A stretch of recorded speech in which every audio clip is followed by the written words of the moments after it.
आज की कहानी को सब्सक्राइब करें और बेल आइकन को दबाना बिल्कुल भी ना भूलें।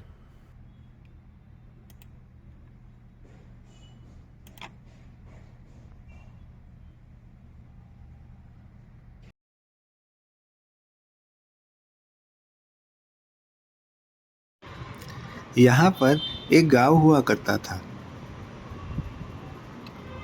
उस गांव में एक चोर रहता था।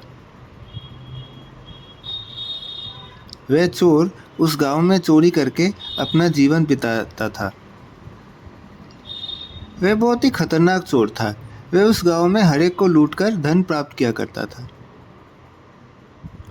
वह इंसान को डरा धमकाकर उनसे धन छीन लेता था।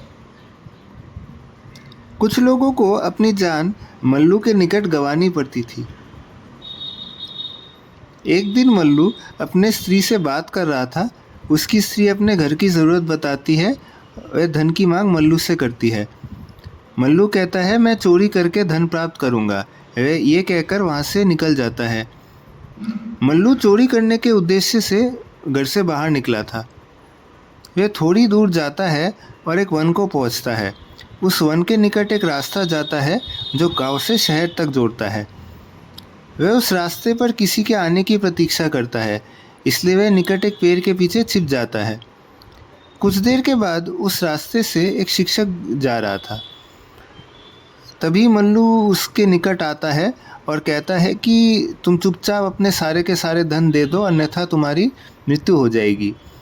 शिक्षक कहता है, मेरे पास से भोजन के सिवाय कुछ नहीं है। मल्लू अपने बल का प्रयोग करता है और उसको चाकू से धमकाता है। शिक्षक घबरा जाता है और अपने प्राणों की रक्षा के लिए उसे सारा धन सौंपकर वहाँ से चला जाता है। मल्लू उस पाए हुए धन को लेकर अपने घर को जाता है।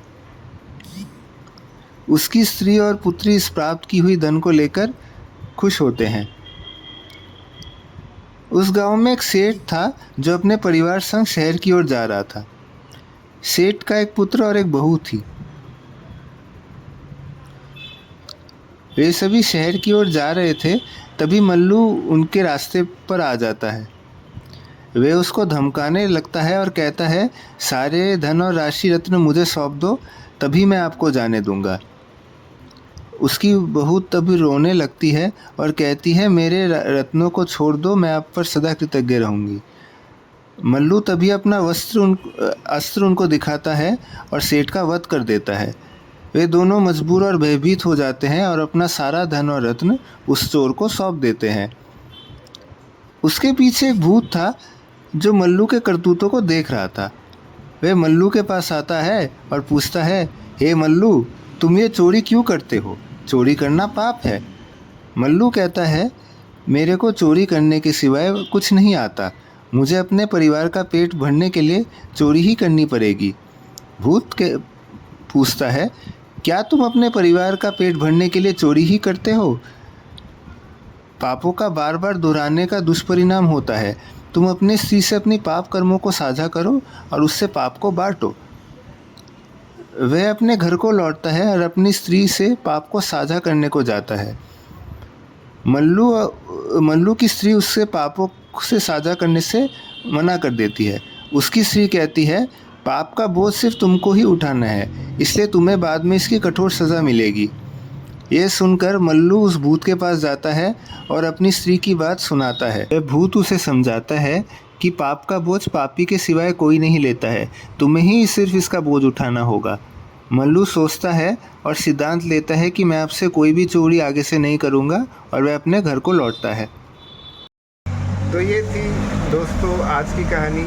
आज की कहानी अगर पसंद आपको आई हो तो कहानी को कीजिए लाइक, कहानी को कीजिए शेयर, चैनल को कीजिए सब्सक्राइब, और आज की कहानी चैनल को सब्सक्राइब करके बेल आइकन को दबाना बिल्कुल मत भूलिए।